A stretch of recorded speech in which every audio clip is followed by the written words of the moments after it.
kerja sampai malam apa. Lepas kita settle deliver tadi, petang tadi, kita ambil pula visit kereta customer. Yang ni customer request untuk body polish body balik, bagi cantik-cantik balik. Customer ni dah beli dengan saya apa 2 tahun lepas. Tapi dia minta nak buat polish, tak apa. Nikbat motor belanja, kita bagi polish free. Walaupun dah 2 tahun beli kereta dengan kita, tapi kita jaga after sale service tu apa. Customer ni pun kalau ada apa-apa masalah, dia akan call, kita akan sampai, kita akan ambil kereta dia. Kita akan layan macam VVIP. Bukan untuk dia seorang, tapi untuk semua customer nikbat motor.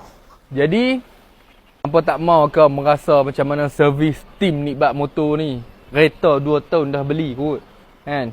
Bagi lagi free polish satu body tau. Free tau. 2 tahun dah beli. Takkan tak padu lagi apa? Ha? Cari nikbat lah. Semangat.